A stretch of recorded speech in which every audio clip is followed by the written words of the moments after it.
Well, welcome everyone. It is so good to have a good crowd on board in class tonight, and we'll try to make this as much like a classroom setting as we can. Uh, you're all very welcome. We've got a big crowd, and invite you if you'd like to turn on your videos so everyone can see each other that you want to, and uh, uh, mute your mics at this point if you would, and I don't try to mute everyone at one time.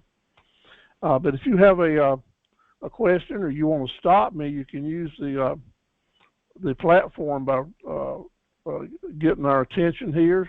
Raise your hand with the invites and the different options that you have, and I'll see you. Or you can turn your mic on and stop me and ask a question if you could, if you want to. We're gonna have a big crowd, so I'd really rather you wait till at the end of the program, and everyone can talk as long as we like, and we'll have it just like a question and answer period in a classroom.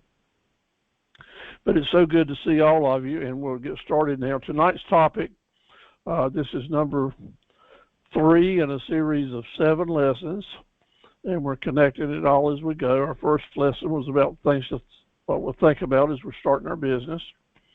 Number 2 was working on our business plan, how to develop a business planner and a business plan we talked about last week. And this week we're going to focus on marketing, and mainly the different marketing tools that you can use. So we'll be moving along with that.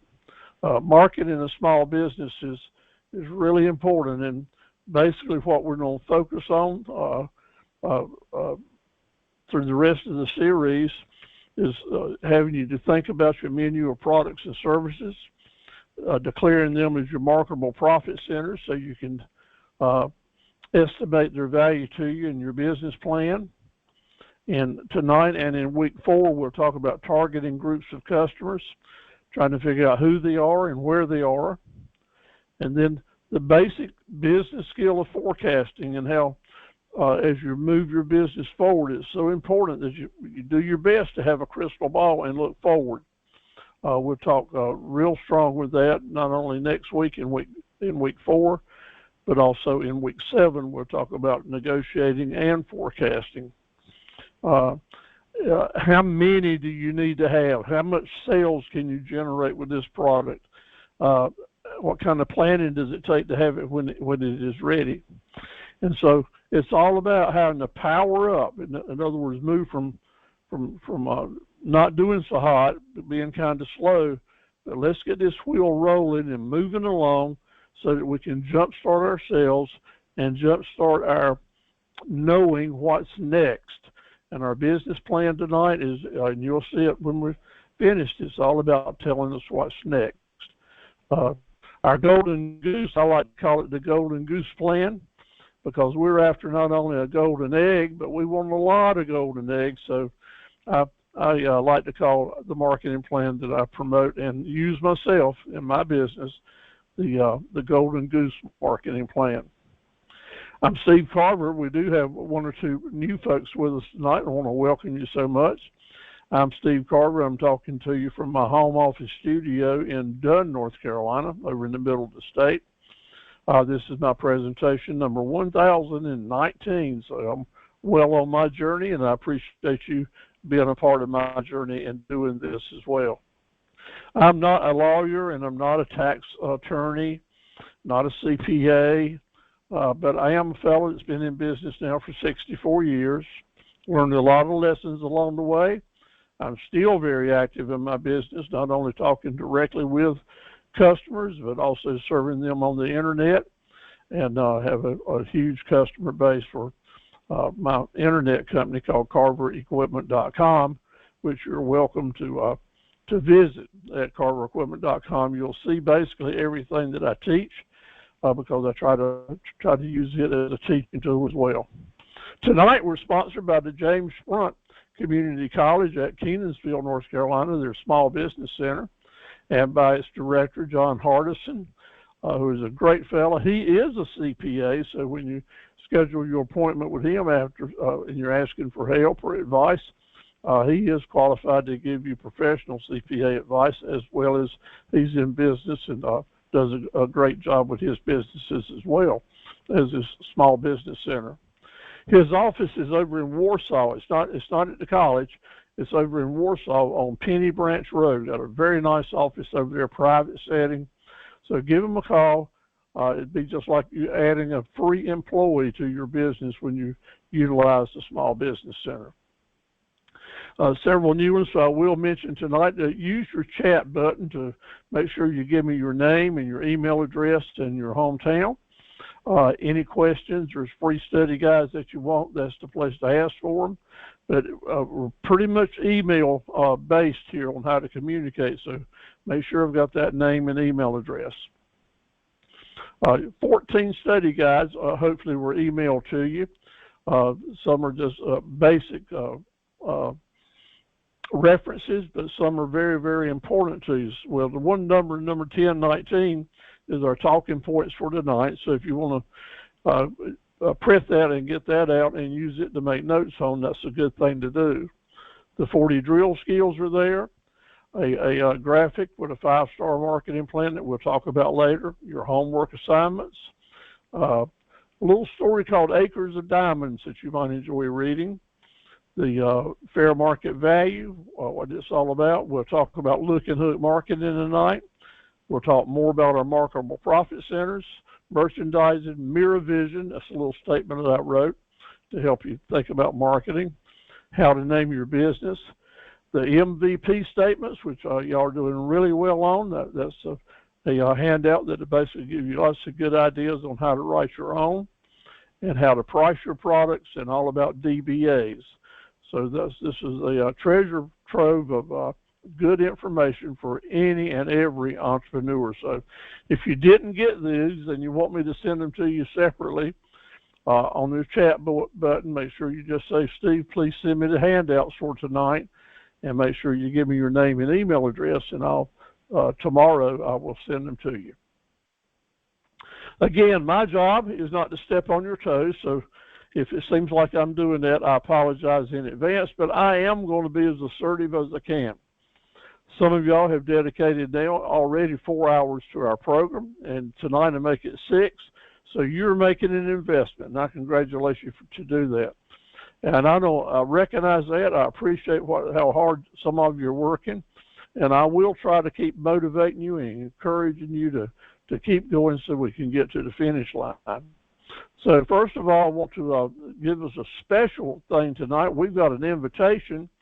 Denise Rentz in Clinton joined the Academy last year and attended all the sessions. Well, Denise and her husband are indeed becoming business members of the Sampson County and Clinton community this weekend, as they have purchased and renovated the old historic Herring House, a beautiful classic home built in the, I think, in the 20s, and just fantastic. I've just stepped on the porch and inside the foyer there. I haven't been in the house much, but I do know they have spent more than a year diligently working on this home to make it a venue for folks holding meetings and weddings and receptions and conventions or whatever it is that fit in this old classic home right downtown. Is so special. And they have sent out an invitation to our entire membership at the Academy, which includes you, that if you are in Clinton or can make the trip Friday afternoon, this coming Friday at 3 p.m., they'll have their grand opening and ribbon cutting and a tour of the house. I'm sure they'll probably have some refreshments there for everyone.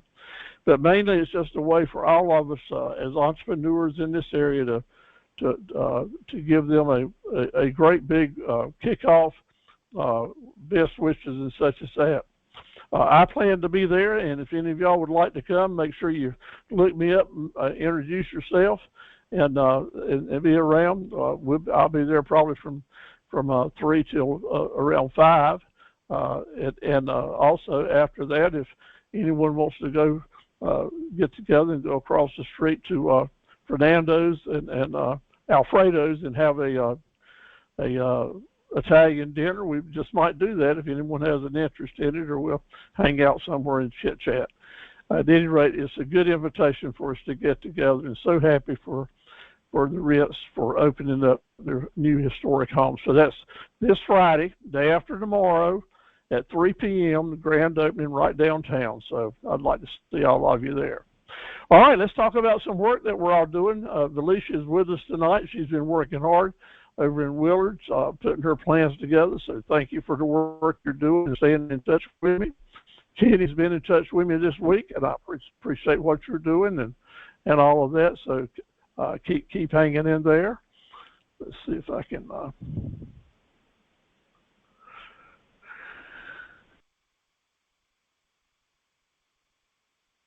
Okay, so Kenny's still hanging with us.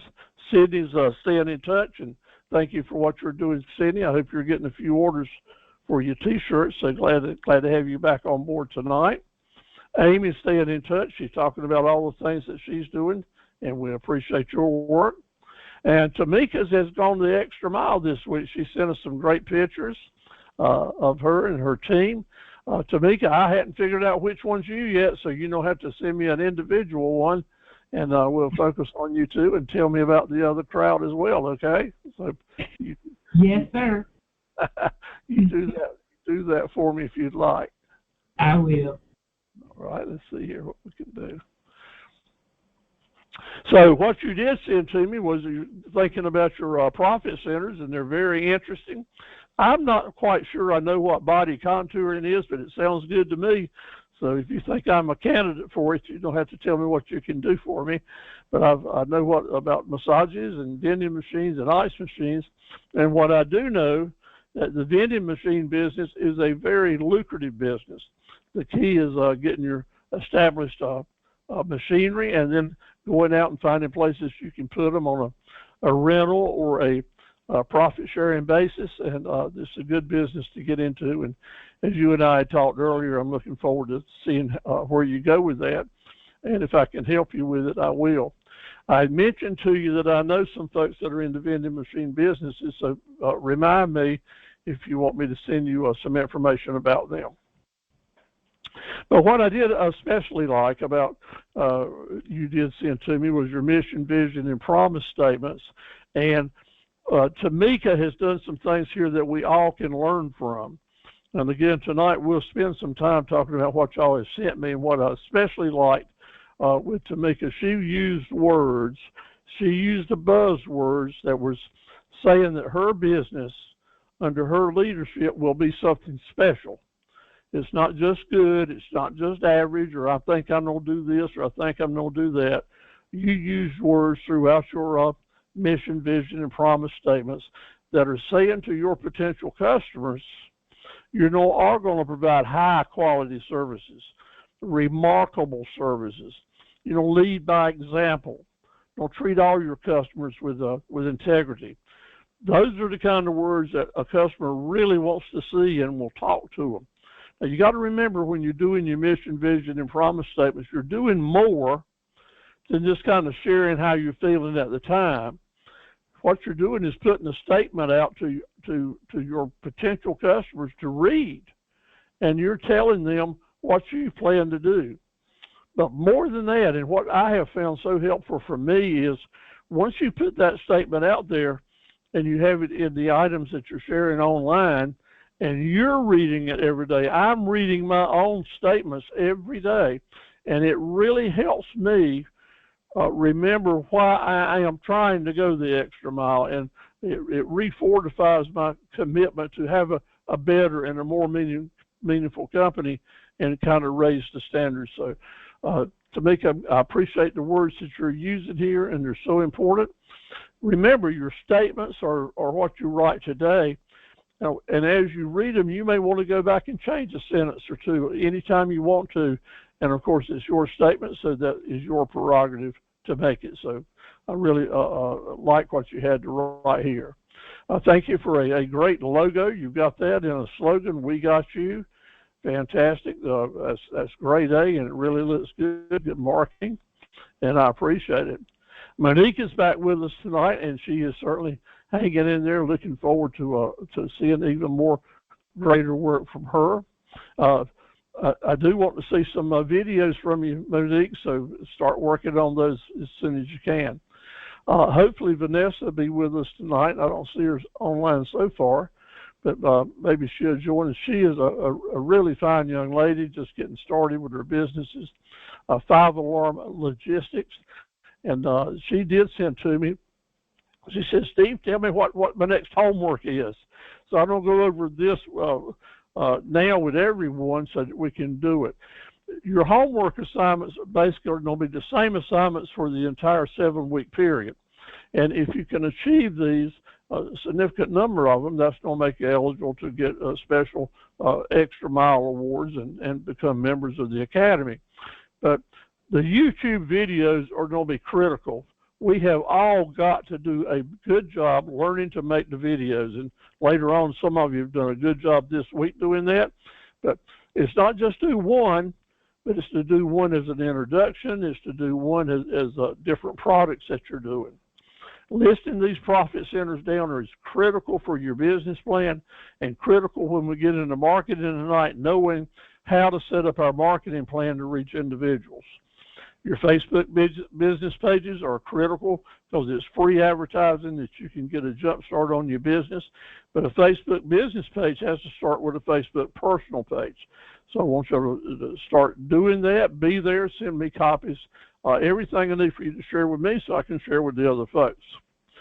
Your MVP statements, all of you are working on that I see and I appreciate. If you're not working on this yet, take the handout I sent to you. It will really help you. We used to call it Google My Business, but now it's called Your Business on Google. This I haven't mentioned before to you, but it is really, really important. So you can go to the Google webpage, type in Your Business on Google, or if you have a Google account, up in your little square with 12 dots on it in the right-hand corner of the Google page, click on that, and one of them will say Google Business. This is an opportunity for you to get actually a free website through Google. It's not a full-fledged website, but it is a place that you can market your business as you do on a website. There's no charge for it, and Google will show it up on the search pages before they even do your website. So visit that Your Business on Google account and get your own account set up. Next week, I'll show you some examples of how I do that at mine. But that's something that before this season is over, this semester is over, really want you to be on Google My Account, because it gives you tons of exposure at no cost. Yes, I'd like for you to have a logo and a slogan. Certainly, Vanessa, you have covered this really well, and she's also volunteered to help anyone else that wants some help getting their logo. The 40 drill skills are just kind of an encyclopedia of small business ownership in the simplest terms that I can make it, and also I did videos on each one of them. I want you, if you can, to spend some time watching those videos, going through them, so that every one of those drill skills, you can say, I have read it, I understand it, and I think I own it, Steve. And when you do, please just send me a note saying, I got it, I understand these 40 drill skills. And it's just an easy lesson to do. Just do one or two of them a day, and you'll do just fine. So thanks for asking the question, Vanessa. This is the primary homework assignments that we need to get accomplished. Something extra that Vanessa did, she is going to have a booth at the North Carolina Fire Chiefs Association show in Concord on Friday, and has invited anyone that's in that region that would like to come by, see how she sets up her booth, chit-chat, share experiences. You got one Academy member inviting us all to come to her booth. If I was in the Charlotte Concord area, I'd certainly go by and say hello, just like we're going to go by and say hello to Renee and Clinton. So thank you for that invitation, Vanessa. Ed and Caesar are really kicking it. They're going wide open. Ed's been in business a while, and he's helping Caesar get started. They're both with us tonight, and thank you so much for the information shared. They sent us a mission statement. They started writing their mission statement and building our communities one home at a time. That's more of a slogan. That's more of a slogan.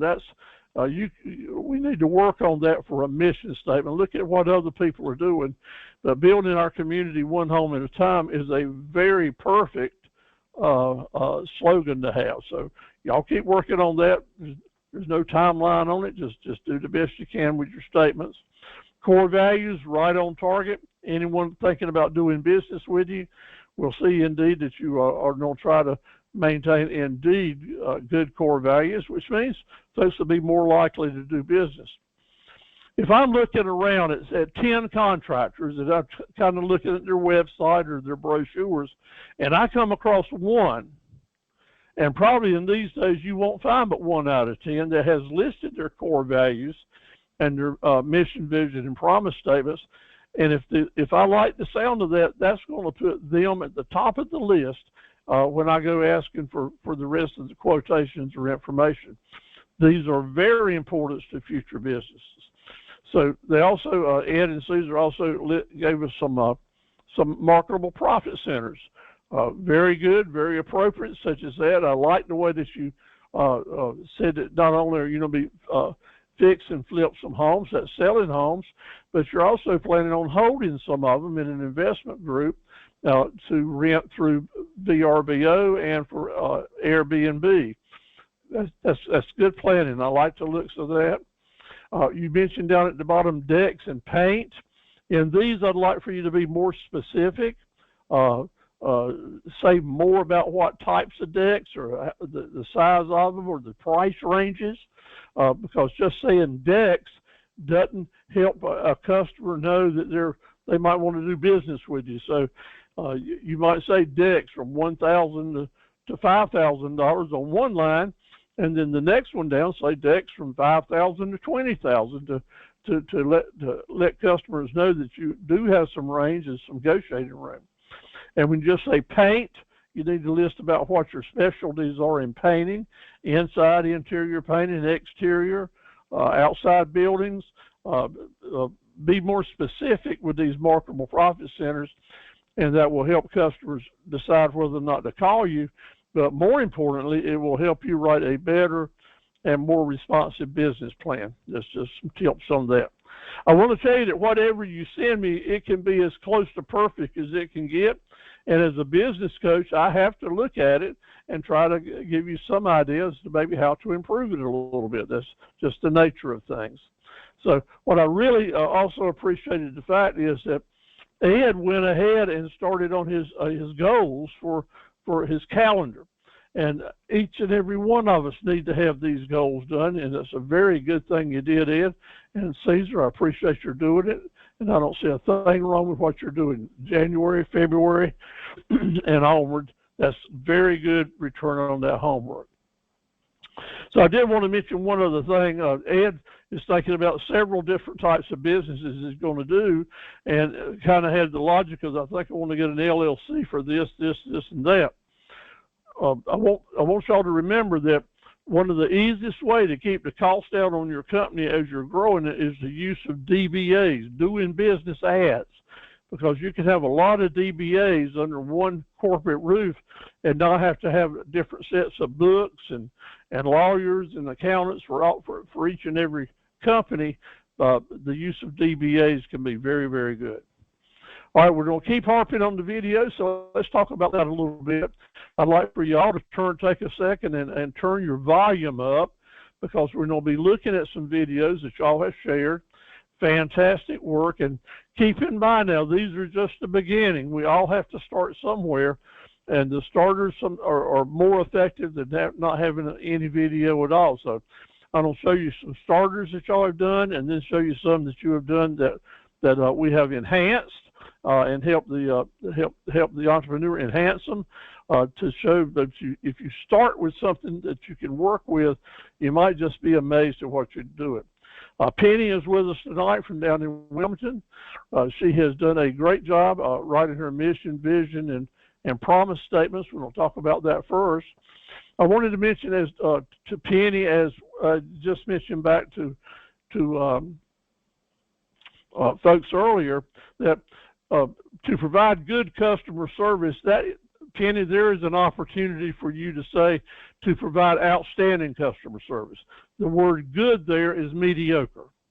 So after you write your statements, go back and read them again, write them again, because you can change them any way you want to, and find out how to put the buzzwords in there that will encourage a customer to say, man, I liked what she's saying. That's a good reason for me to do business with you. I really like the way that a great sentence is to develop relationships with customers that will last many years. That is saying to the potential buyer, hey, I'm going to be trustworthy. I'm going to be someone that you want to do business with for many years. That is a very positive statement and will motivate people to do business with you. And lastly, appreciate the fact that you speak to your faith, and that will always let folks know that you are a faithful, usually more trustworthy person that will set higher standards. So congratulations for those entries. And let me tell you, you get the A+++ for this. Penny went ahead and did some models and shared with different models how they would fit into her business plan, just like we talked about last week. She used hair barrettes as an example, as you can see. She came up with her cost of doing business there, how many she would need to sell to come up with a certain amount of money. So sometimes just doing one or two doesn't make it. But in this situation, she was looking at doing 40 of these particular barrettes and end up what's left with $180 is her estimate there. Fantastic. Thank you, Penny, for doing that. Did the same thing with lamp spheres that she's planning on selling. And here she put the thought to it to say, well, if I sell 10 of these a month, depending on the pricing on them, I can end up with $140 to $400 per month. So this model, this profit center, is marketable by itself, and indeed it's got profit potential, so it gets a green light to go in the mix. Congratulations, Penny. I really appreciate your effort in sending that in to us. So let's see what else we might be able to find here. Turn your speaker up and let's see what we got. Hi everyone, this is Penny at Resin Redhead, just here to show you some of the products that I have for sale. I hope you like them. Here are some of the necklaces I've made. Earrings, all different shapes, all different sizes.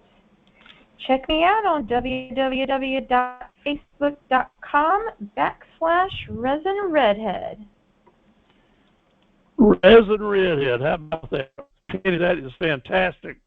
So that is a great opening, and what I've learned during the last couple of years is that doing that general introductory, but then come right back now and take one or two of those that you might be going to run a sale on, or do a bundle, and do a special and focus on those with the good close-up shots and such as that to encourage someone to call you up today and place an order. The look and the hook that we'll talk about later is what you had there was a great look, but there was not a hook in that promotion. So what I want us to do is to learn that we need to give that message to that customer that's watching this. Hey, I like you, I like your product, and there's a reason for me to call or place an order now. So keep that in mind. Her good friend Chuck down at Baber in Pamlico County was with us last spring, member of the associates, and Chuck did a basic introduction like Penny just did, and we took Chuck's video and enhanced it a little bit. So let's see what an enhanced video might look like.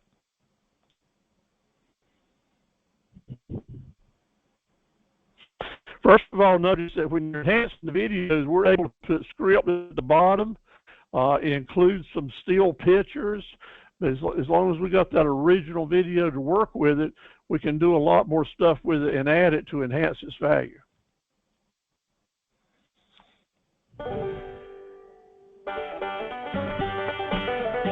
Hi, my name is Chuck, and I'm in the all-wooden unique workshop where I make various things. I create and design various things like furniture, various kinds. I love making boxes of different shapes and sizes, jewelry boxes they may become, and of different kinds of wood. Some of our rather exotic kinds of woods. I love making these things. Several months ago, my daughter sent me a picture, and she said, "Hey, I really like what's in this picture. Can you make it for me?" It was a primitive. She likes primitives. And I said, "Sure, I'll make it." And I did, and she loved it. Whenever I visit my daughter up in Maryland, I look at all the things I've made for her, and I am so happy that it makes her happy that these things are in her house. My granddaughter, just the other day, mentioned that she would like to have an island in her kitchen. I said, "I would be happy to make that for you. Just give me the dimensions and I'll go from there." And so that's what she's going to do. Maybe I can do the same for you. You have your eye on something that's really special. I can custom make that for you, just for you. And by the way, if you like heavenly breezes or musical breezes, if you like enchanting sounds outside your house, I custom make wind chimes that are sure to gather your or garner your attention. Again, my name is Chuck, 252-808-7666. Look forward to doing some business with you. All right, you see what I mean with a little enhancement, a little music, and Chuck even threw in there. And by the way, we can do this. That's an enhanced video that we can take your basic one that you did on your telephone and make it move. Let's see if I can move this forward here now. There we go. Okay, back up a bit. Okay, thank you, Chuck. But that is the enhancing, the quality of enhancing, and we'll pick out one or two of you guys when you send me your new videos, and if you'll give me permission, we'll do our best to help you do it as well. Sarita is our Master 4 associate member in Clinton doing virtual assistance work, and thank you so much, Sarita. I'll mention right now, Sarita set this in, and what we'll learn to do with our YouTubes is to put covers on them, nice photographs on the covers, so when they first come up, we'll have your photo or a good image here. So that's something we would do with this YouTube that Sarita's sharing with us. Hi, my name is Sarita Sampson. I am the owner of Love Inks Graphics here in Clinton, North Carolina. I can help you with your business card. I can help you create your logo. I can also do funeral programs and flyers. Any of your graphic design needs, I can handle. I also am the owner of Taylor's Creation, where we can help you build your business website, and I can also be your personal assistant, helping you with posting your products, helping you post products online, helping you set up your Facebook business page, all that. Sarita did a good job with it, basically telling us what all that she does, her menu of services. This video could be improved a little bit with a little bit more volume, maybe a more interest in the backgrounds that you're offering, putting some pictures in and out. But that is a great example of a video that we could take and enhance with different items and photos. That each time she was listing a service, a bulletin, a paper that she might do, we can insert a paperwork there to make the video more effective as a marketing tool. We also have a good friend in the towing business in the Clinton area, Rayford Wells, who's a member of the Academy, does a great job with his work. Rayford has basically two businesses. He's in the towing business as well as he's a horse trainer, a renowned horse trainer known all around the area, who does a great job. So Rayford has had an interest in maybe let's do a video to help promote his businesses. So let's see what he has to say. Hello, everybody. My name is Rayford Wells, or Tom P. This is my boss, Legacy. We run Double T Horse Training, and we also operate Wells Towing. So if you need a horse train or a car towed, give us a call at 910-990-5885. 0610. Hello, everybody. So Rayford does a great job with his work. Did you hear the dog barking in the background? And things like that happen. So that's why when you're doing your video, watch it, and you see something there that needs to be taken out, because that background noise sometimes take away from the listener hearing what you want to say. But a video that simple can be so effective, doesn't cost anything to do, but every tow job you get that brings in several $100s is well worth it. Valerie Smith is a master associate of the Academy. She's attended our series through the years and done a great job. Valerie's dream was to have her own transportation company, and by God, she is there and operating it, and we're so proud of her. So she's really a special lady, and let us look at one of her enhanced videos. Hi, my name is Valerie Smith. I am the founder of Golden Point Transit Plus. This is a transportation service for the disabled and senior population. We offer non-emergency, wheelchair accessible, and door-to-door service. We do medical appointments, recreational, and social events. Please give us a call to schedule your appointment.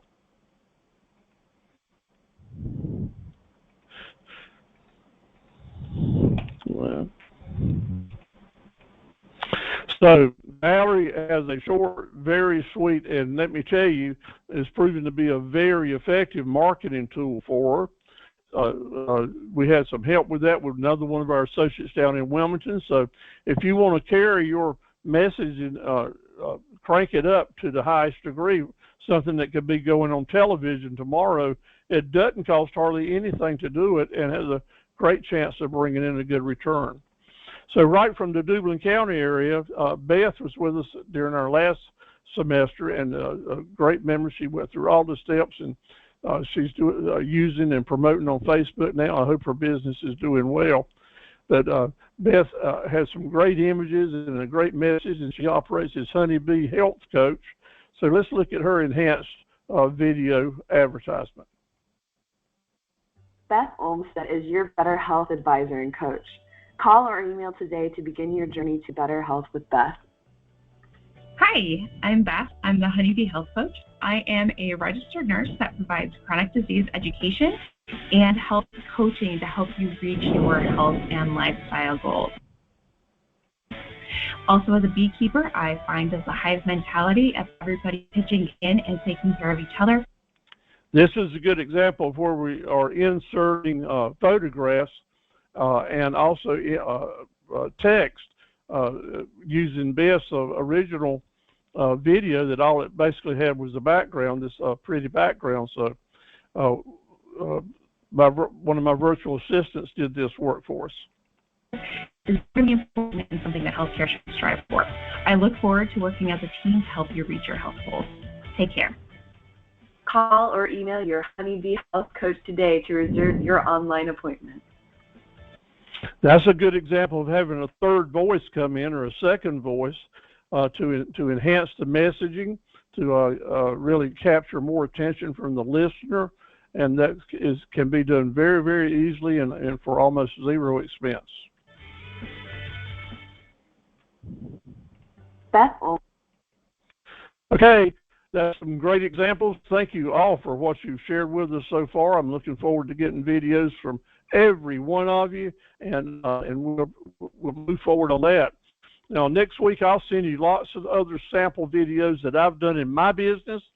Not trying to sell you my stuff.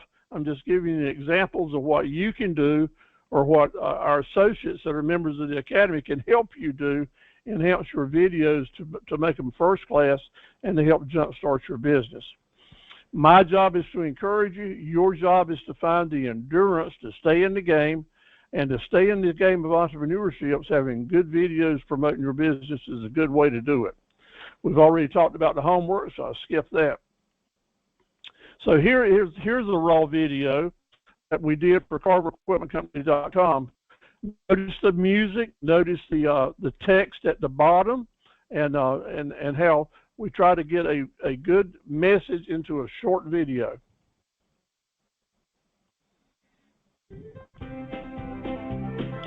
Hello, I'm Steve Carver, and I want to tell you that RMAX FMRB 330 is one heck of a fine stopper.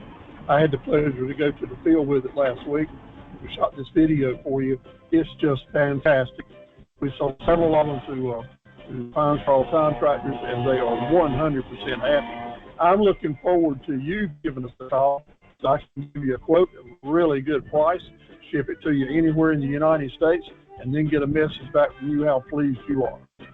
CarverEquipment.com. Let's do some business. Very short, very sweet. Gets the message to us. Different ways to make things happen for you. And today I was at a farm show in Raleigh at Dorton Arena, where people come to look at farm equipment. We had a display there. My distributor was there, and I was there meeting and greeting customers and putting on some good sales talk. And several of those customers mentioned that they had seen the videos, and it was like, hey, I feel like I already know you. That's what the videos can do for you. It creates that opening for a relationship. Again, reminding you that 40 drill skills are very important for you. We're going to go through them each and every time. Having to spend time on these is important. So on those week one are in front of you. We went on with the most important one being in By the Way, which you heard Chuck talk about tonight. Number 8 is we've got to keep sending out promotions, constantly send out promotions. The best way to find customers is to help them find you. Your business can't be all things to all people, but it must be everything to some people. So several of these skills we went on with, we talked about last week in week 2, and defining fair market value is very important. The L and the H, advertising, so important. We talked about that as well. And so now we're in week 3. Week 3, these are new for this week, or number 17 is define positive cash flow and define negative cash flow. Well, it's easy to say positive cash flow is we got more coming in than we got going out, negative the other way. But right now, for our series and for my person, and to be so serious, here's what the deal is. If you've got a potential buyer in your space, at your website, you're talking to them, and they got available money in their pocket, that's positive cash flow. It is there ready to flow to you. But if you let that customer leave your space and your opportunity and you haven't gotten their money, my friend, that's negative cash flow. And we have to, as entrepreneurs, be serious enough about it to think about it that way. Positive cash flow is just not some pipe dream in the sky. It is the lifeblood of your business. So we need to do what it takes to create and keep positive cash flow.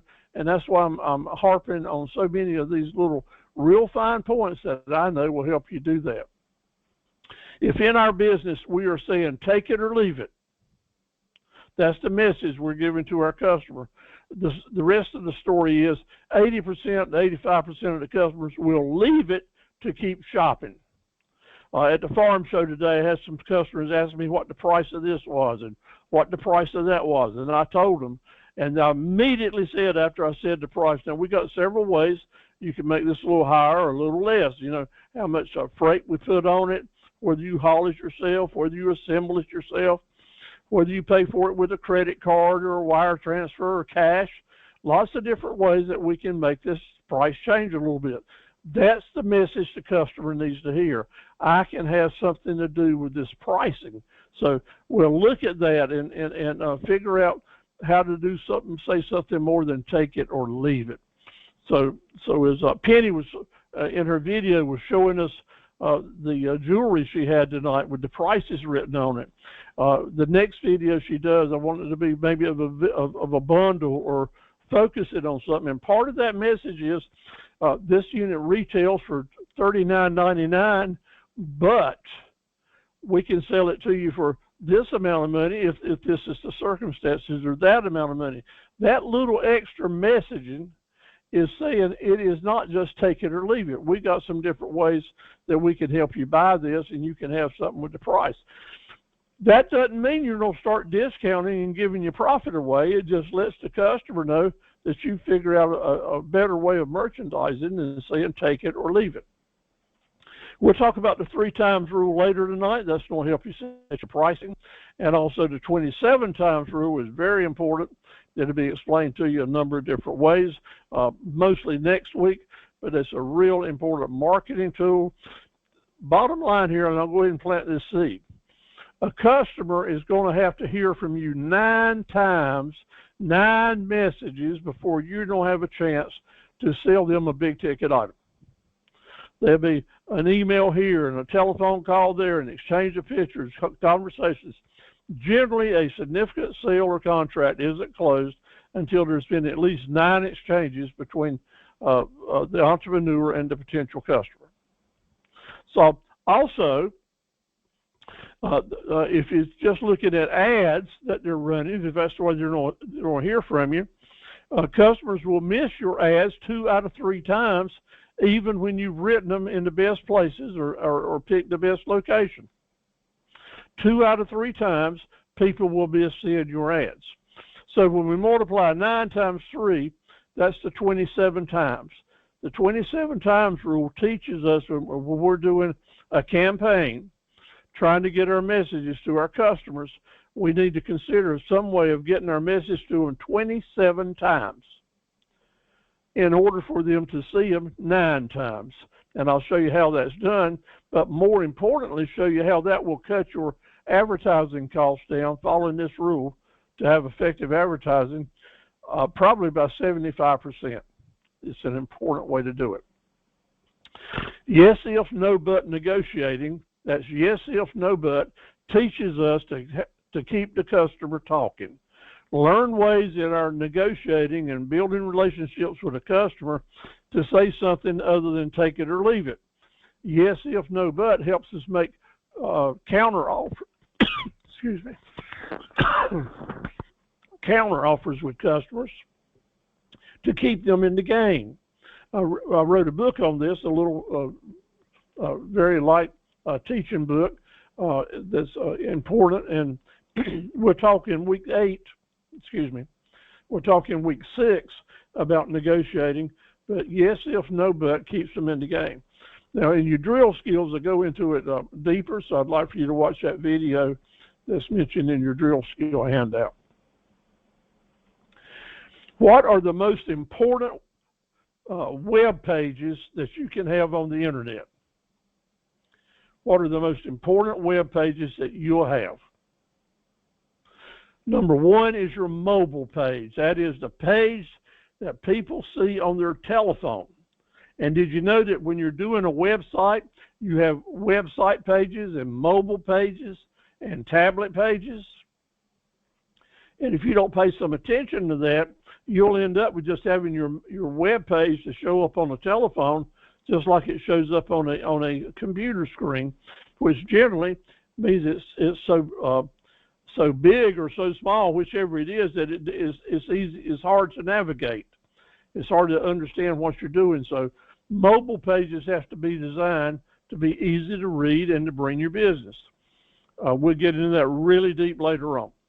Now, also, the second most important web pages you'll have are what I call the landing pages.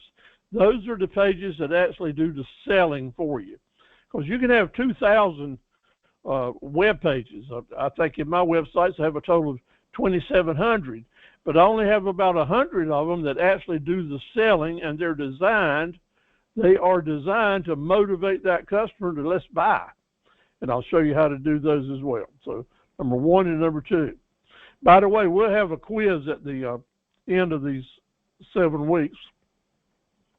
And these drill skills constitute most of the quiz questions. So that's a good place to study your quiz. Number 24.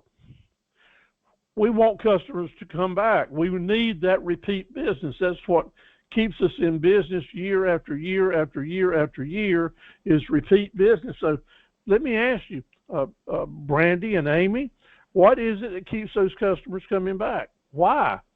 Is it the cologne we have on? Is it because we look good? No. 40% of the reasons that customers come back to a business time after time is the customer service. That is, your prices are good, you know how to sell, You got good lighting or a good parking lot security. People feel good when they're in the store because it's got wide aisles. Everything's priced nicely. That's customer service. But 60% of the reason people come back are hospitality. And hospitality simply means how do they feel about doing business with you? Do I feel good when I'm in your presence? Is this a place I feel at home? Can I relax here? Do people treat me in a friendly way? Good greetings. So we got to remember that customer service is important, and it is really important. But hospitality is even more important. So I'll spend right much time, as I already have, in trying to enhance your understanding of what it takes to make a customer feel good doing business with you. Things like those mission statements, those MVP statements, and sharing your core values with them is step number one in that relationship. So the world is a big world, isn't it? Look at this globe picture. And most of us are somewhere close to this point on this arrow, pointing to the United States, southeastern, right? But the question to us is, how do we get the arrow from pointing to here, which really doesn't define much, to looking like this? How can we get that attention to really zero in on where Tamika is or where Monique is? How can we help these people around the world not just look at southeastern United States, but to look at Wilmington, where Penny is? What does it take for us as small entrepreneurs among a billion others to have that internet, to have that customer wherever they are, look at me instead of looking at everybody else? That's what I need to share with you. How can you become the most important person on your customer's shopping screen? What's it going to take to not only look at North Carolina, but to look at the particular town or location that you're in to bring it right into your street address where your business is located? Well, here's a simple slide that we kind of need to have a grasp of. So just look at this picture and let's talk about it, because it's important you have a general understanding of how all this stuff works. Up at the top of this slide, it says host pipeline. And that big pipe here, that's like a big water main. A big water main. You know what that is? That is the internet. That represents the World Wide Web right there. And down on this side, we've got somebody that's shopping. See there? This fella in this image is sitting there shopping. And for every one that's shopping on a laptop or a computer, there's 95 others that are shopping on their telephone. That's why it's so important that we put messages together that are easily seen and read on the telephone. So this is your shopper, and then this lady down over here on the left-hand top corner, that's you. You're sitting at your desk answering email or selling things. So what does it take to get this shopper to find you? What happens? What are the things that we're going to do as a marketing team to make these things happen? Every one of these is important. For this fella to find you, you're going to need to understand the search engines of the internet. Because without the search engines, he won't end up at your site. And we're going to need to understand that a lot of social media opportunities will help us. If he starts out looking at Facebook and you're on Facebook, maybe he'll find you that way. And the same thing goes for the eBay. Maybe you haven't learned how to use eBay yet. Well, that can be a very important factor for us. YouTube with the videos is a huge factor, and so we're going to talk a little bit about that in marketing. The RFC, what is that RFC? Do you remember? Raving fan customer. Has nothing to do with the internet, does it? Well, it might, because the raving fan customer would actually talk to this fellow if they're a friend and tell him about your business. But the raving fan customer will not know what you've got going on that's fresh and new unless you're sharing emails with them telling about your promotions. These regular promotions going to your raving fan customers gives them the ammunition they need to talk to your customers. Now, print ads in the newspaper or on brochures or on signs or billboards, they have nothing to do with the internet at all. But indeed, someone else may see your print ad or your sign, and then they may email to one of their friends about that you're doing this in business. And then down in the right-hand corner, I've got the words pay for click.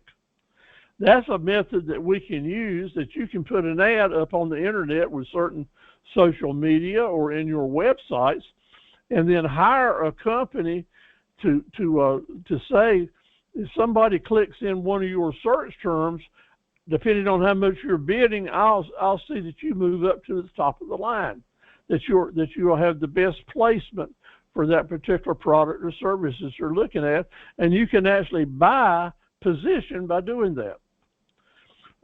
Over on the left-hand side of the search engines, they're going to use that pay for click first, but second, they're going to use what we term as SEO, search engine optimization. So having this fella find you is not an easy task, because all the other people in the world that have websites or that are advertising on the internet, you're in competition with them. So, wow, that's a big challenge. I mean, I'm brand new, and here I am jumping into this river with all these pros and all these things I don't know about. I'm not going to have a chance, am I? Well, you are, because you're right here with old Papa Steve-O, and we're going to show you some stuff that most people don't know and don't know how to use that can make you just as powerful as anyone else in the whole world, just by implementing a few simple strategies that we're going to home in on in, what are we going to call it? Our Golden Goose Marketing Campaign. So for us to get from the whole wide world right down here to Sampson County, we'll use as an example. Can we do it? Can you do that? Can you bring the customers to you? Well, then I want to tell you that you can. And here's the way that you do it. You can use your vision and a mission and investment. Maybe we might have to hire a webmaster for a little bit. We're going to use Look and Hook, and SEO. Now, how do I know this? Because I'm doing all these things and have been doing them for a lot of years. And this line right here, from first top positions, first 18 non-boosted positions, that's non-pay-for-click positions, for a person in Harnett County, a little business in Harnett County, to end up in the first 18 non-boosted positions. How in the world can you do that, Steve? How does Carver Equipment do that? It does it with these attributes right here. Because here's the example. If you type in Carver Equipment or Steve Carver or Fast Forward Services or a lot of other different search terms, we're going to be there. Customers are going to see our ads before they see anybody else's in the whole world, because of these simple different strategies that we're using. So this is proof. This is right off the internet with what we're typing in here, different search terms, one after the other. If I can do it, my friends, you can do it as well. So what are our first steps to do this marketing feat? What are our steps to do it? Number one, getting right back to the same old, set priorities and learn these skills. Complete this homework, as so many of you are working hard to do, and it will start coming together for you, I promise you. So we get deep into some stuff, and it's easy to lose it, and that's why maybe you want to come back tomorrow night and come back for 4 or 5 years through these sessions, because if you're not used to talking about these terms, it's kind of tough, and I know that. It was tough on me for a number of years until finally, after doing it enough, it finally soaks in. But I didn't have anybody to teach me that's hopefully making these lessons as absorbable as these are. So a 5-star sales plan. Each one of you can take this 5-star sales plan and use it as a way to get started really well. Some of these now, you're going to see how the circle connecting the dots, we don't hear a lot of the same stuff over and over, and that's just the way it is. But the 5-star plan is saying, identify the profit centers and also identify related upsell items. So right now, number one, we're going to think about making sales and immediately have some upsell items ready to go with them. Okay? Number two, identify the date that you want to start selling. Either maybe start selling something particular or maybe just getting into business. But there are sales seasons for everything. And we need to forecast when those sales seasons are, that people will be more likely to be interested, because 60 days ahead of that's when we need to start marketing. We don't wait till the last minute and get in on the tail end and expect to do well. A good marketing campaign is planned in advance. So now we're going to develop some pricing and discount strategies and targeting, put our upsell items ready to go so that we can have some packaged bundle pricing. That's exactly right. Packaged bundle pricing. Well, we got a good crowd tonight. Thank you all for being with us. So, Vanessa, I'll speak with you first, and Monique, as you're moving ready forward to go, and how you're going to handle your marketing campaign, and looking at the jewelry sales that others are doing. What does this mean to you? This means right now you're going to think about some July the 4th specials, or some, it's a little late, but some Valentine's Day specials, where that you will group some products together that would normally sell all together the retail price of $50, and you're going to group them together in such a way that you will offer it as a package for $39.99. Yeah, you'll still make more profit on the package than you would have on any individual item. So you're going to put together some bundles. You don't space them and merchandise them in such a way that you can make a good video or take some good pictures of them. And right now, you're going to start promoting that, and we're going to add words in here like order before a certain date and get that special price. That is forecasting a deal, putting the package together ahead of time and start marketing it that way. Once you get that together, then create your YouTube videos and mention the look and the hook features in that. Once you have those, let's post it, run it, take our database, start sending out emails, get it on Facebook, put it on our website, and you got a plan.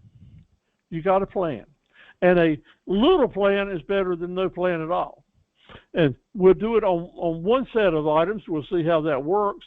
What works good, we'll keep doing it. If it needs to be enhanced different ways, we'll do it different ways. But this is a 5-step plan to get started tomorrow on doing something. Now, what actions do you need to take to make that work? You need a vehicle to get it on the internet, and that vehicle can be your website, your YouTube channel, your Google My Business account, right? Or social media. Pick out the different tools that you're going to use. Facebook, doing the email blast, eBay, Craigslist, or your YouTube channel. These are the most effective free tools that you put to work right now to start selling your product. So I need to mention something to you right now as promised. Promised to you in the first 2 weeks that I would show you how to create a raving fan customer. How to create a raving fan customer. You ever heard of that? I don't know where that slide came from. What is that about? Just excuse me. Whew. Got a malfunction here. Let's see what I can do here. There you go. To create a raving fan customer, we have to plant raving fan customer brain seeds. Now, old Steve-O's moving out here in Never Never Land, so right on board there. Just Just say, well, I'm going to listen to what he has to say because I want this as graphic as it takes that you'll understand and be able to remember it. That's where we're at. So I've got good customers. Sarita's got good customers. Oliver's got some customers. Penny definitely already has some customers. Vanessa does as well, and Lorette does, and we just Aaron does. So I've got customers, but Steve, I don't think I've got any raving fan customers. And you know what? They're hiding out there. Where are they hiding? Because you can have a good customer, a loyal customer, a devout customer, a regular customer, one you got a relationship with, someone that's friendly customer, but that doesn't make them a raving fan. And it's the term raving fan that makes them more valuable to you than any other type of customer you can get. But where are they hiding? Because you've done everything right. You've got good hospitality, good customer service, good pricing. You're following all the rules, and things just aren't doing good. But your customers don't seem to be getting it. They don't get it. They're not promoting your business. Why? Why aren't your customers promoting your business? Well, the fact of the matter is, some people don't want to promote your business because they're afraid that whoever comes next maybe don't like you as good as they did.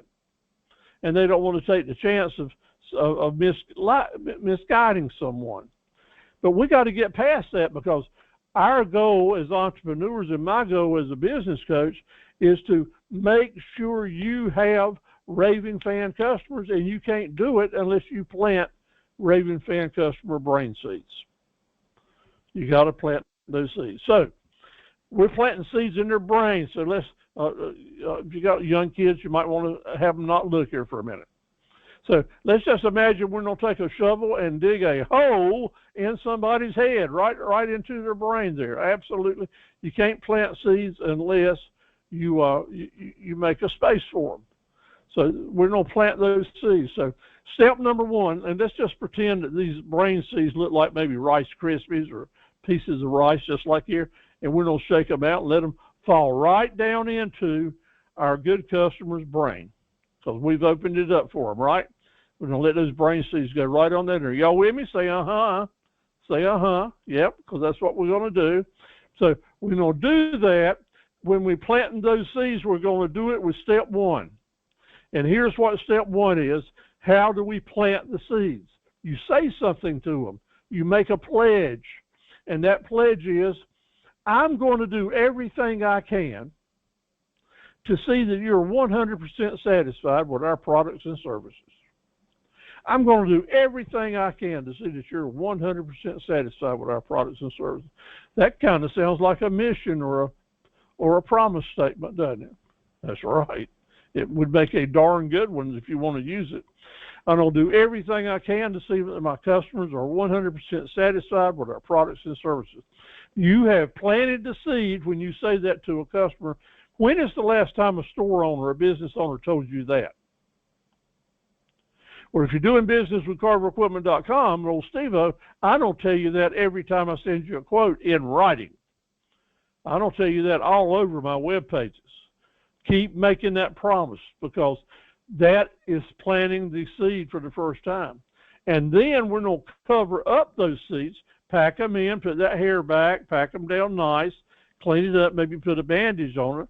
We're going to finish planting those seeds when we make a second sentence pledge. And that second thing we're going to say is, you're going to be so pleased and so happy that you chose us that you'll tell your friends and family they ought to shop here as well. Is that hokey? No, it's not. Is that soapy? No, it's not. This is actual facts. When you tell your customer that you're going to do all you can to see that they're 100% satisfied, and assure them they're going to be so happy that they did business with you, they'll tell their friends and family they ought to do business too, you have planted raving fan customer brain seeds. Because you're not going to have that raving fan customer unless you give them a reason to be a raving fan customer, and that's what it is. So there's a step three to doing that. But if you say that to customers, I want to tell you that they will.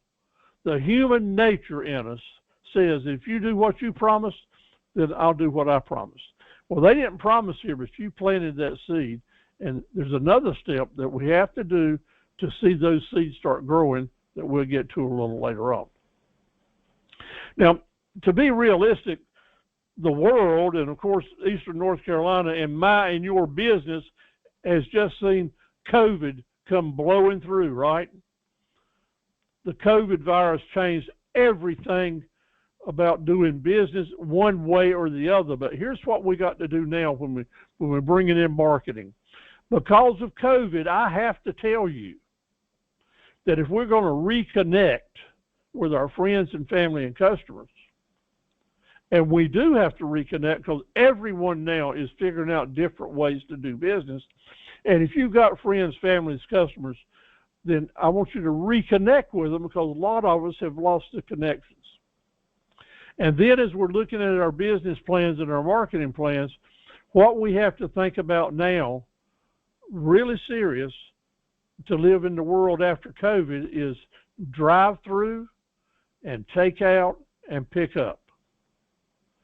We have to keep in the back of our mind, what can we do to make it easier to get delivery of our product or service to our customer, and to make that a part of our presentations all the time, because that's what customers, it's on their mind now. So that has to be a footnote to put in here. We have to remind them that we have pickup available, business cards. We'll do what it takes for curbside service to do this and that. So be thinking about in your business, what can you do to make it easier for the customer? Now, in my business, I tell my customers, if you buy it from me, I'll have it shipped right to your door or to a nearby freight terminal, or you can come to our warehouse and pick it up. So I give them options to make sure that we can get it in their hands. I want you to think about how you'll do that as well. Now, our business plan that we talked about last week, where we're trying to determine what's left, remember that? Part of that business plan has to be right here, marketing and advertising. We're going to have to make an investment before we'll get a return on investment. So there's a line, there's a bubble, there's a place right there in the expense module that is for marketing and advertising. So what we're talking about tonight is indeed an intricate part of the business plan. So now let's look at the fundamental part of what our business plan is going to look like and be.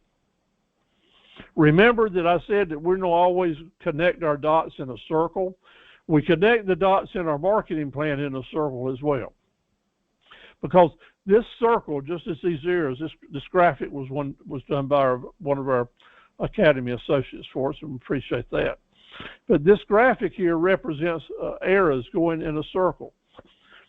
A marketing plan is to move your business forward, the key word being move, movement, rotation, continuous, moving. If our business is stuck in the mud, then it is going downhill. A business that has stopped and all the other businesses around it, or most of the other businesses around it, are still moving forward, then your business is not sustainable. It's not going to last.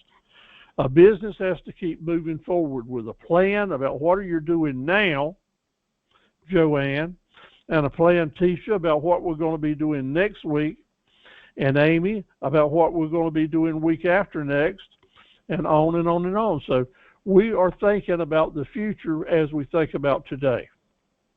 So as the arrow says right here, start here. We want to go from start here all the way around to what's next. And that's what I promised you, the Golden Goose marketing plan. That's where its value is telling us what's next. But before we can get down that road, we got to make a sale, right? We got to sell something. Got to put some money in the bank. Got to start some cash flow. Got to buy some stuff. Got to pay some bills.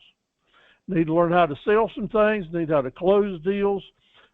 Make our customers happy. Put some money in the bank. That's what our marketing plan is for today. But at the end of the day, what's it for? Our marketing plan that I want you to hang on to and take very seriously is to tell us what's next. That's when it becomes the golden goose plan. So we know that we need to survey, like we talked about last week, survey different products, determine how it's going to fit in the market. We're going to need to price our products in a way that brings us a good margin back that reflects in our business plan that we talked about. We're going to talk about forecasting and stocking. I'm going right down this line here, if y'all hadn't noticed, going right down this line. Forecasting and stocking, different sales strategies, market goals, a calendar, that planner. Remember our planner last week? We're going to come up with a budget. And right here on your notes, write down 6.5%. 6.5% is a good way to start thinking about how much money you need to spend in marketing and advertising. If you're planning on selling $100 worth of product and put it in a business plan, then I want you to put in $6.50 worth of cost to do it. Okay? So you might need to go back, Penny, and look at what you were doing with your business model. If you wanted to figure out what your advertising cost was on individual models, you can add that 6.5% in there, and let that take away from your net margin.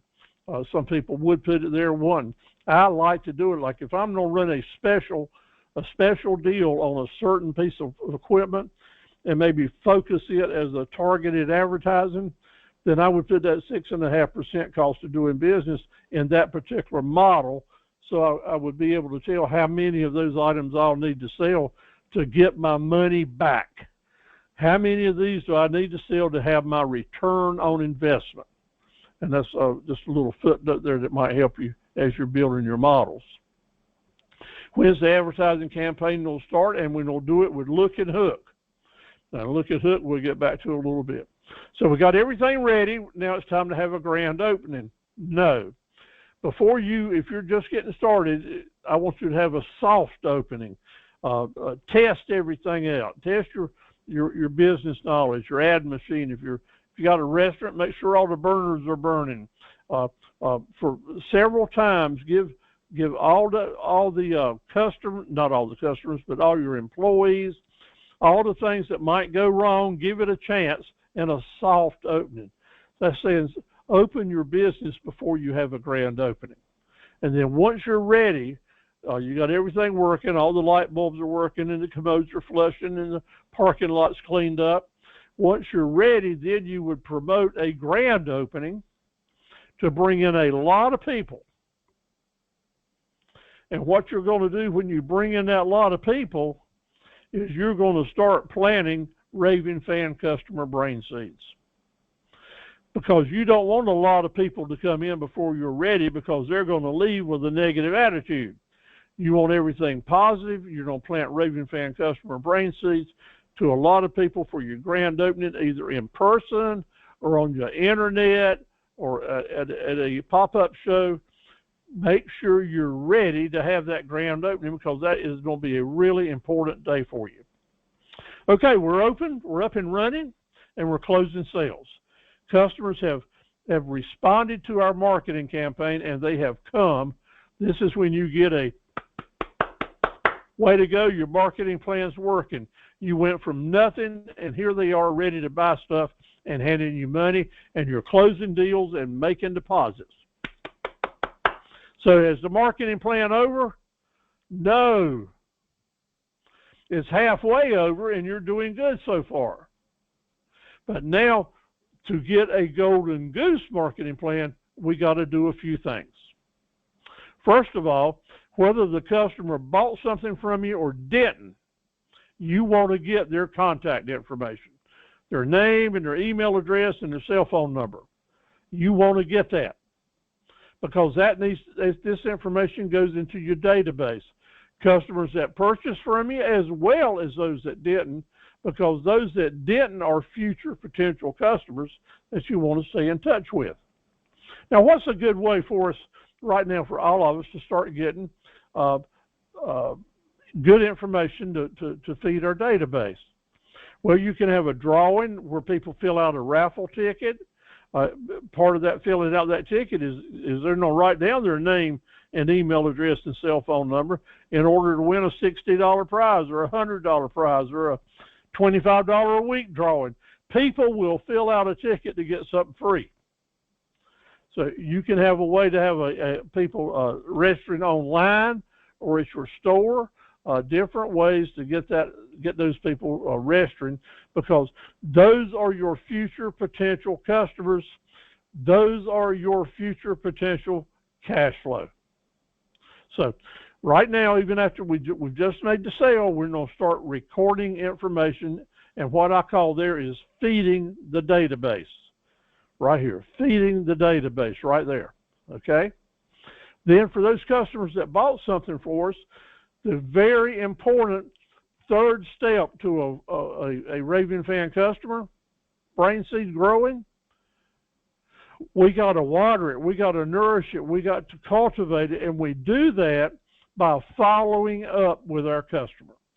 Following up, a phone call or a note or an email, making sure, asking about their satisfaction, thanking them for the business.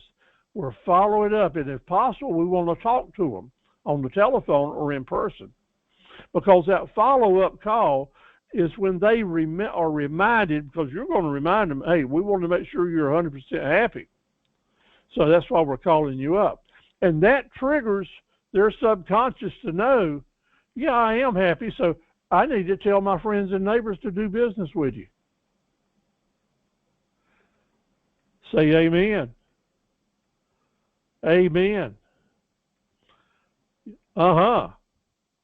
When you follow up and remind them that you're doing your best to see they're satisfied, they automatically remember that it's up to them now to start being a Raving Fan customer for you.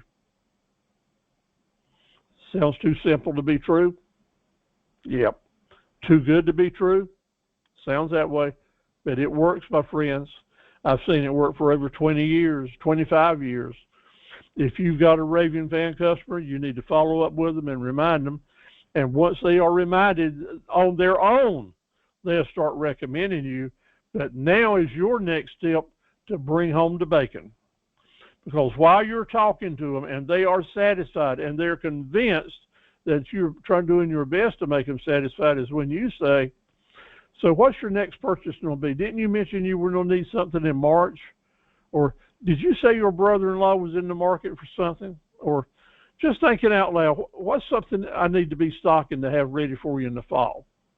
What do you think people are buying this spring? The information you get right there doing that survey, a survey for future potential, and making notes and being serious about this now. I'm just not using this as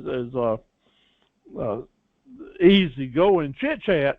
This is the most important part of your marketing campaign, is following up with the customers and getting their feedback on what's next. You need that what's next so you'll be ready for down the road. I took over our business after being involved with it for 15 years, but my dad was the boss. He was running the show. And when he passed away, it scared me. Because while we talked about a lot of the decisions, he basically made the decisions. And I'd wake up at night those next few years, sometimes cold sweat running, just not knowing if I was going to be in business another week or not. Cash flow was slow, and if it didn't pick up by this time in 2 months, I wouldn't have enough money to pay the bills. And it scares you. It scares you. Every entrepreneur goes through that.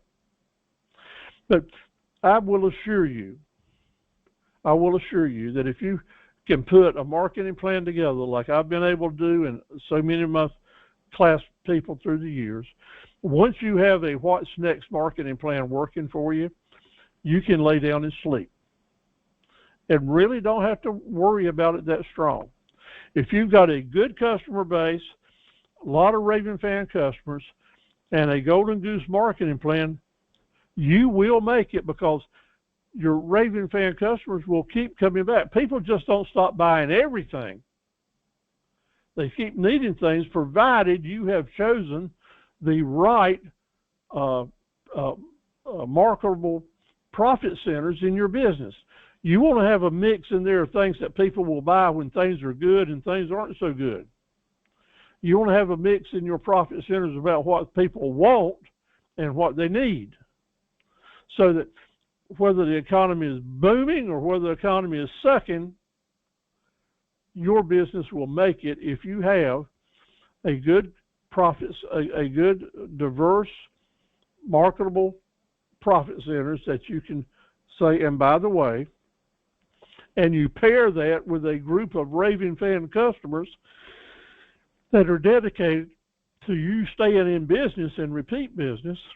Yeah, your volume may go way down, but indeed, if you've got those factors in place and you're following up with those raving fan customers and you're sending constant reminders that you're still here in business and you still will appreciate their business and you are still maintaining those high standards, then you indeed can serve customers for generation after generation.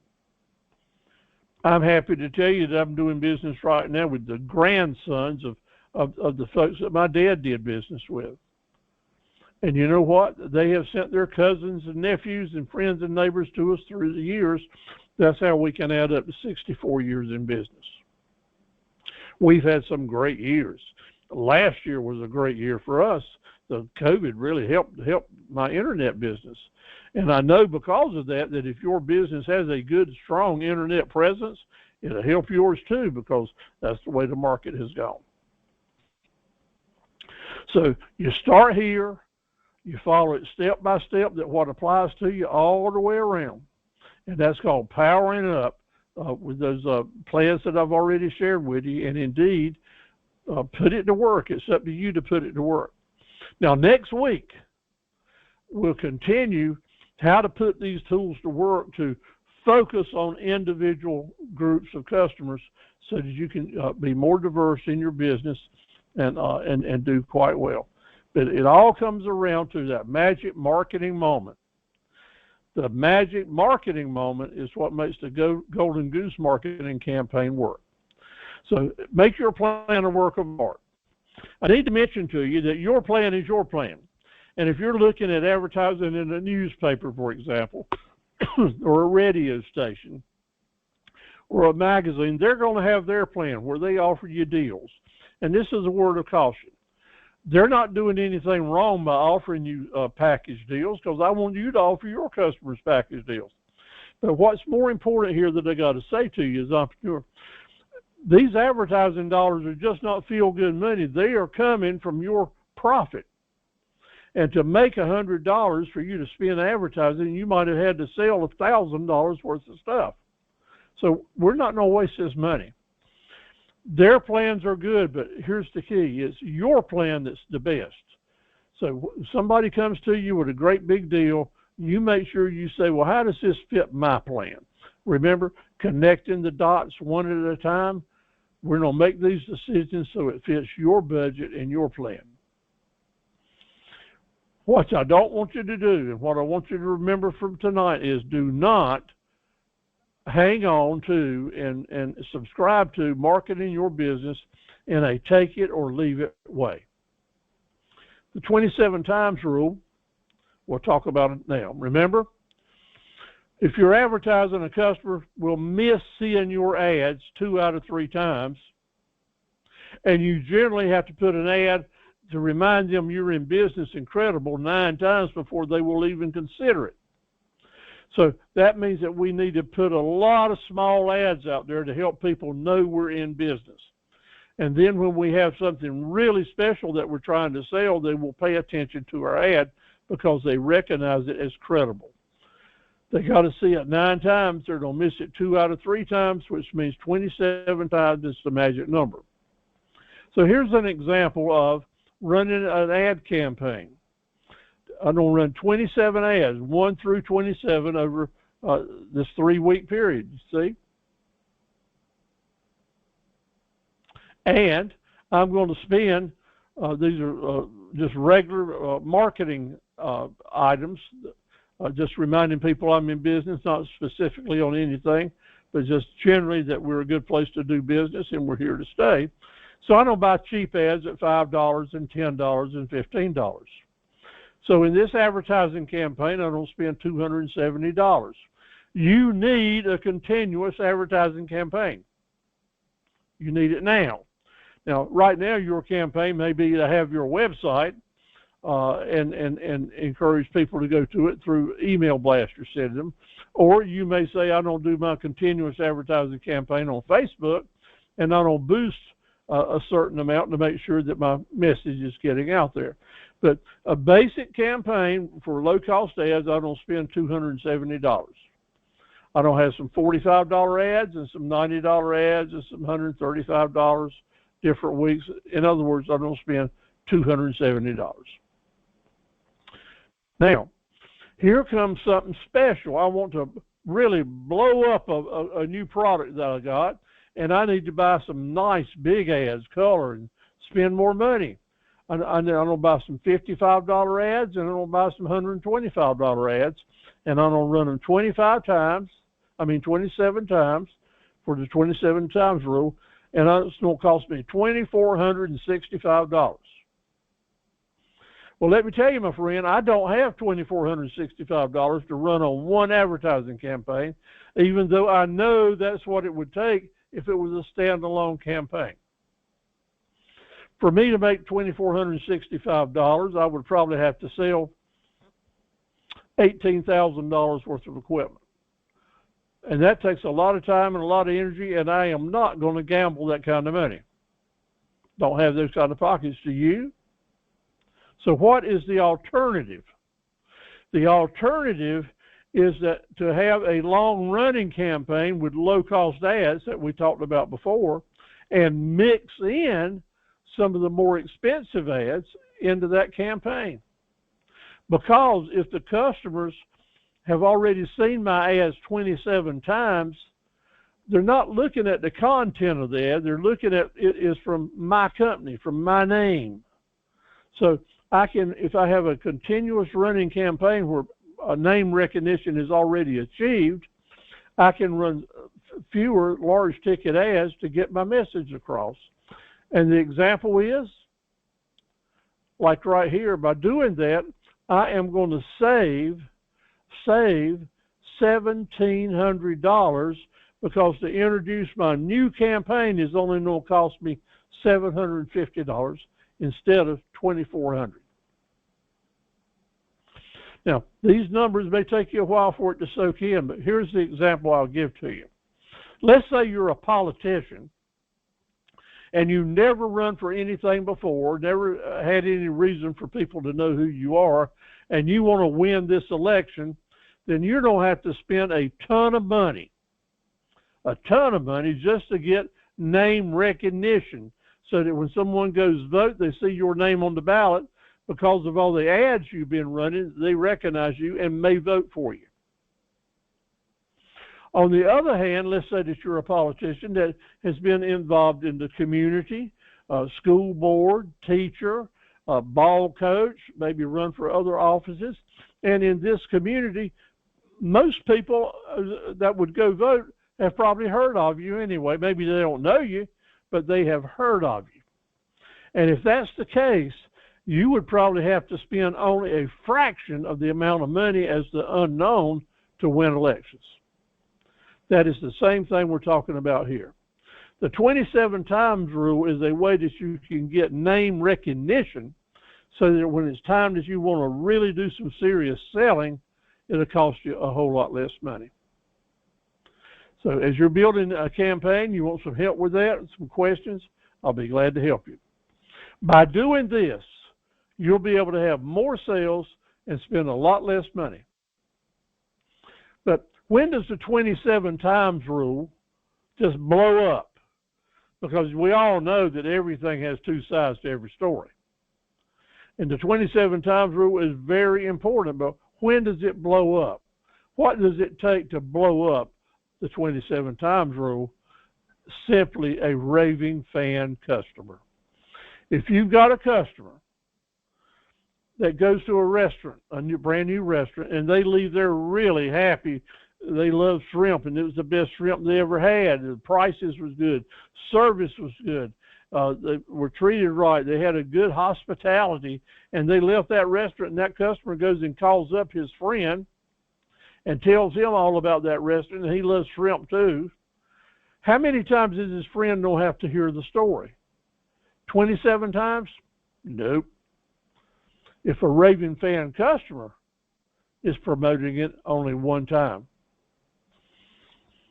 So, out of all this hullabaloo, it boils down to this. You're better off building your business one customer at a time, especially one raving fan customer at a time. And I am encouraging you to take the time to create the relationship, to remember their name, to listen to them, to do that. Today, sitting in Dorton Auditorium, or Dorton Arena, I was meeting customers. I probably met 25 or 30 that I had a chance to shake hands with and exchange names. I tried real hard not just to shake their hand, tell them my name, and then look and go see somebody else. My effort was real focused on meeting that person, trying to remember their name for a little bit, writing it down when I had a chance, but I wanted them to remember me, at least my last name, because if they can remember Carver, it's easy to put together carverequipment.com with it.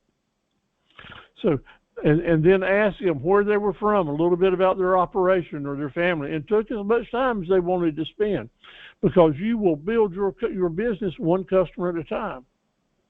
And that customer may not buy from you today or tomorrow, but he may send the very best customer you're going to have all your life to you day after tomorrow, because you took the time to make them feel important and to get to know them, because they are important for us.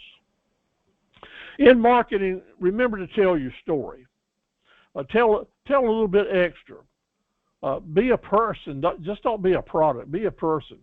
Do that. When Penny was introducing her jewelry today, individually, and her picture, her face as it started out, what happened right that very second was it was just not a picture of a piece of jewelry. It was a real live human being that was doing it. So what Penny might have said in her presentation was, I take great pride in making each one of these myself with these two hands. That was a little message that could have been included in the story. I work in my home workshop, so if you have a workshop set up or a table where you put your jewelry together, you got it fixed up nice, and you could have maybe had a photograph of it to put right in, it was good. I buy my raw materials locally, and I want to tell you, I don't know where all this stuff comes from, but this is USA made, and I believe in buying USA stuff.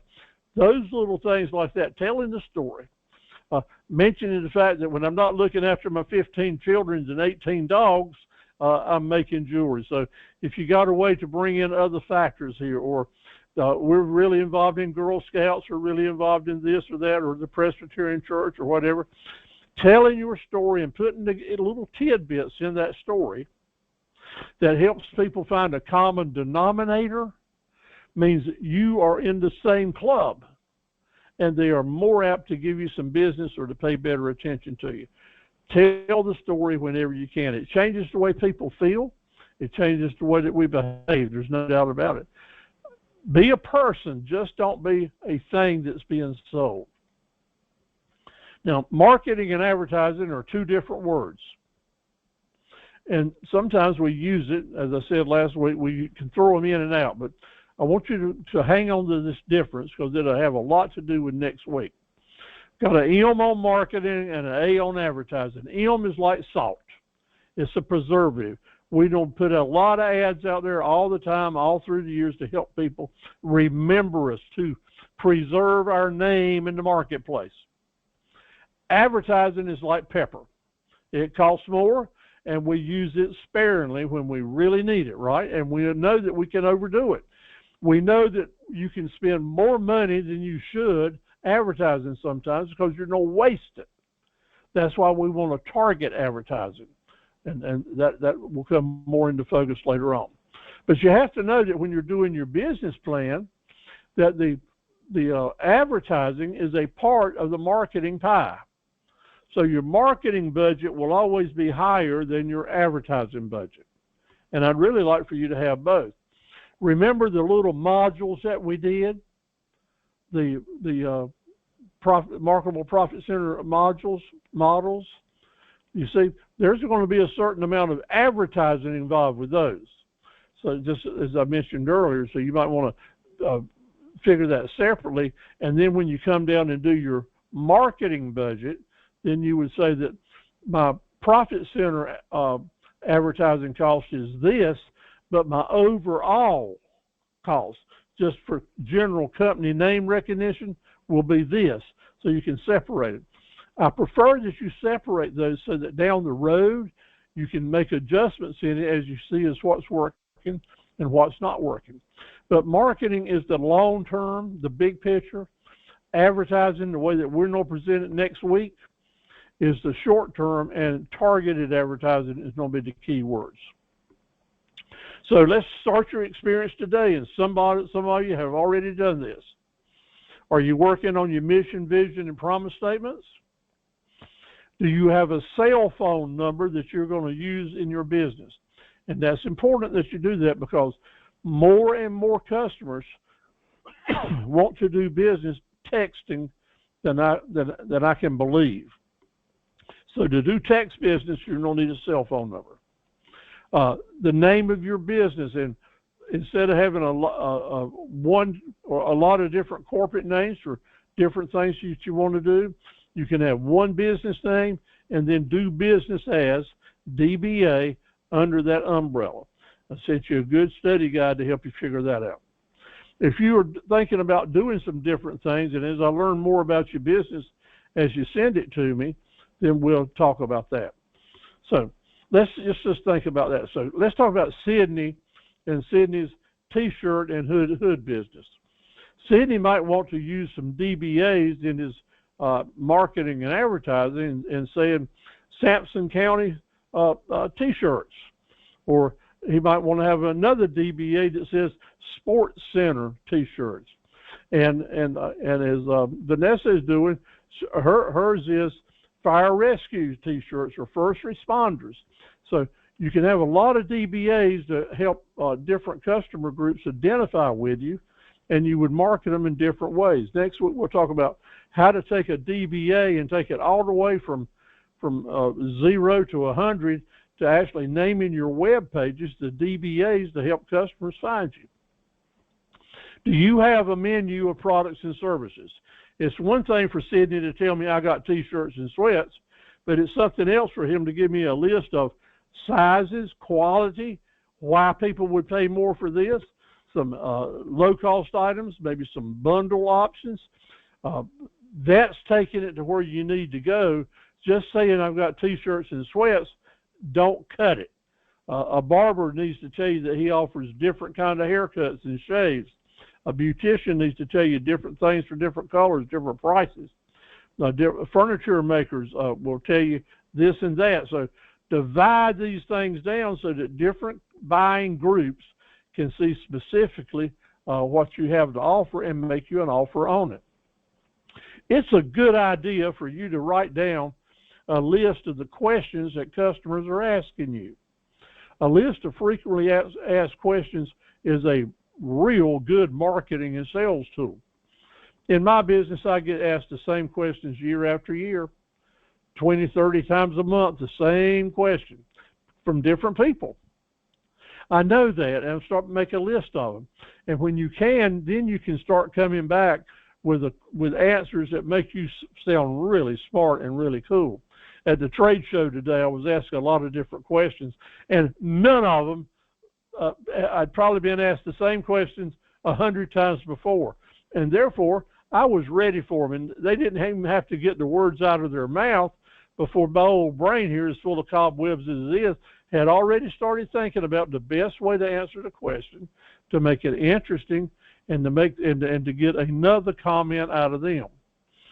The key to answering a customer's questions from the salesman's point of view is I know answer this question in such a way that I can follow it up with a question of my own to get them talking, or to encourage him to ask another question. That's how building relationships is. Another reason you want a list of frequently asked questions is so that you can put them on your website. You can make a list of them for new employees.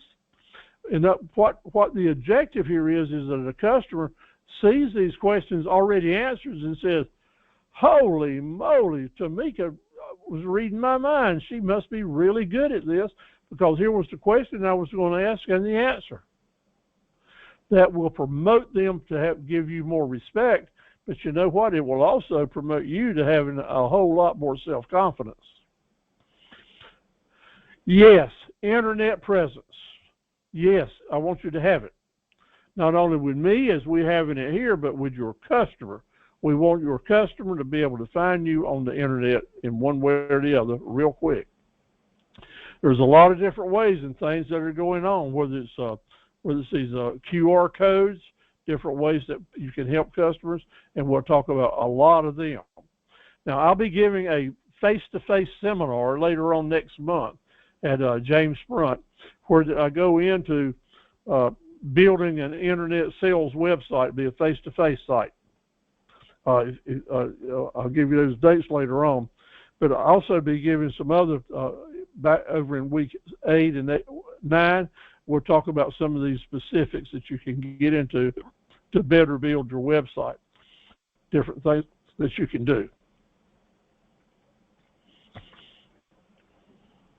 This is showing you how some companies use all their corporate names in different ways and different things you can add on to bring people to you. So here's what I would really like to leave you with too. Now, I apologize for cramming so much into tonight, and it's already 7:54, so I may talk a little longer. If y'all need to leave at exactly 8 o'clock, I understand that. If I need to stay a little longer, I'll do it. Y'all can tune back in tomorrow night, and I'll spend more time on the tail end than the front end. But these are all very important things. Pricing in your internet presence and pricing in general, our message I want you to have for your business, your way of thinking, is that all prices are negotiable. Don't just think that because there's a price tag there, that's what it's going to cost. This is so true when you're buying items and when you're selling them. When you're buying items, don't just pay the price up front without negotiating, because most of the time you're going to leave 5 to 20% on the table, and you need that money. You cannot sell right if you don't buy right. So everything's negotiable. Remember to go ahead and get your business cards out there. Let's get them started. Get brochures. If you don't have those and you don't have a business, then don't procrastinate anymore on that. Let's get those business cards. Here's an example of mine. You can use them different ways. I'd love to see y'all samples, and we'll talk about them a little bit. Promotional brochures will go a long way. Remember, we were talking about all these things that you would put together, from your mission statements to your menus. Let's put them on a brochure. We've got people that will help you do it. So Rita will help you do it. She's already in business to do that, and other people will too. Let's get to work, be able to put something in our customer's hand. This is a 3-fold promotional brochure, and we're just seeing one side of it. See how it could fold up and fit into an envelope? Give that some thought, how your brochure might look. What you're doing here is designing a web page. You're designing a Facebook page, and it could also be a printed page. Just keep that in mind. We're going to list target customers in groups, and we're actually going to come up with those lists and figure out a way to get to them. That'll be our primary goal for next week, is how to be in touch with marketing tools to make them work for our different groups. These introduction videos, the first ones I've asked you to do, will give you a great personal introduction, make a good business impression. Please go ahead and do that. Give it a try and send it to me if you will. I'd love to have you do it. You can do all of this stuff, and you can do it right away. How to price your products, is that on your mind? Generally, if you say 3 times the cost of something, that's a good place to start. So that way you would get 1/3 to cover your cost, 1/3 to give you some profit, and to cover your cost of doing business, and the last third to actually give you some money to pay for taxes and for profits. So If something costs you $25, generally you would think about, well, how does it look if I just say times 3 and sell it for 75? That's a good place to start. Then, of course, you would have to see how it matches up in the marketplace, and you may have to adjust it up or down, but you can certainly do that with the different ways that we would do some pricing. Again, next week we'll talk about that even more. Keep your calendar booked.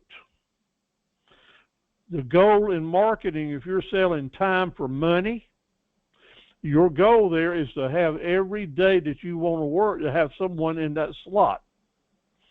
Someone sitting in that seat that you're providing service for, they are your asset when they do that. And if you're doing selling time for money, I want your business plan to be 4 days a week, 4 weeks a month, and therefore you'll be having a 16-day month to balance your business plan. But that's your objective in your marketing plan, is to keep that calendar booked. How do you keep people coming back and raise your profits? Know and understand value added. We'll talk about that next week again, but value added is what you're adding to your package that people are having to pay extra for or just aren't getting from your competitor. That's what helps you raise your profits, is keeping them coming back. All right, last week I asked you to start memorizing and understanding the definition of fair market value. Our marketing plan has to know this, because we got to buy below fair market value and sell above it, so that our prices will be very, very reasonable. The definition is for you in your quiz. I'll ask you to be able to write this down on your own. The definition of fair market value.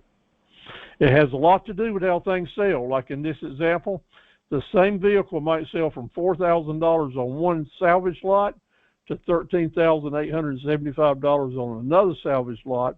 And basically what you're doing there is I'm showing you all the different pricing slices that you might have a small business involvement in. And while this is talking about automobiles, most companies, most types of business, you can slice it a lot of different ways above fair market value and retail all the way down to salvage, to figure out how your business plan would fit into the fair market value scheme. Do y'all remember this fella? That's Bubba Blue, Forrest Gump's good friend, Bubba Blue. And he taught us all about DBAs. Any kind of shrimp that you wanted, you could have a business that was selling that particular kind of shrimp. And it would be a DBA, whether you wanted lemon shrimp or shrimp and grits. What we're saying here, and we'll talk about this heavy next week, is when you are thinking this week about the different ways, different DBAs you might name your products, then you and I are going to figure out how to make sure that every customer in America that's looking for that particular type of product is able to find it. And we'll do that through our SEO, search engine optimization, the way we set up our web pages. It's fascinating, and you will really enjoy that. But it started, this plan with me, started with good old Bubba Blue and Forrest Gump, talking to Forrest about, man, we can make a killing selling shrimp. But the key there was we had to let customers know we had it all the different ways. We're going to master the use of DBAs, and that's why the handout that I'm sending to you is really important for you to read. The look and the hook. I want you all to be good hookers, like we talked about last week, but I want you to be a good hooker when it comes to advertising, because your ads must not only look good, but they also must have a hook. Now, what is the hook? Do you remember? The hook is a call to advertise, is a call to action. The look is just making sure things look good, and people will take the time to read it. Have good colors and good images. But the hook is what I'll be mentioning to you as I'm answering your homework as you send it in, is what are you doing here to have that customer wanting to call you up now? Remember the motivation? What's it going to take to motivate them? How can you be assertive with your call to action? If you have questions on that with some sample ads, I'll be glad to help you with it. Different ways you might use is discount opportunities, the expiration dates for different things to figure it out. We'll slow down a minute now because I want this to soak in. Those of you that are sending me information, about your mission statements and your basic marketing tools. We're going to take those marketable profit centers now, and next week talk about how can we take this marketable profit center and make it more attractive to certain buying groups. And the ones that you'll know most about are those that you are already a member of, maybe, already an interest you have. So I want you to think about your friends, your goals, your clubs, what you're doing, where you hope to be. And let's determine who are the folks that you know that you'll have a common denominator with. Well, like me, I've got a common denominator with anyone that's 76 years old. And that brings in a whole lot of stuff. I've got a common denominator with folks that are in the American Legion, with folks that are active and trying to help veterans get their benefits. I have a common denominator with folks that love to camp, with grandchildren, Methodist Church, Masonic Lodge, Shrine Club, Chamber of Commerce. I'm a teacher. I'm a writer. So I've got a common denominator that I can mention, not bragging on it, but just mention a list of in a bio, and people that are share that with me, indeed will say, hey, we got something in common. I want to do some business with this fellow. You'd just be amazed with how many phone calls I get and emails I get every week. And someone will say, well, when did you serve in the military? What branch were you in? This and that, and share information with them. That sharing is creating a relationship. And that makes you somebody different than all the other people out here with websites, because I got a common denominator with that lady, and I'm proud of that. Man, we just can't have better examples than what some of y'all are sharing, the common denominators that you'll have. So think about that and start listing them down, because we're going to put that on some web pages.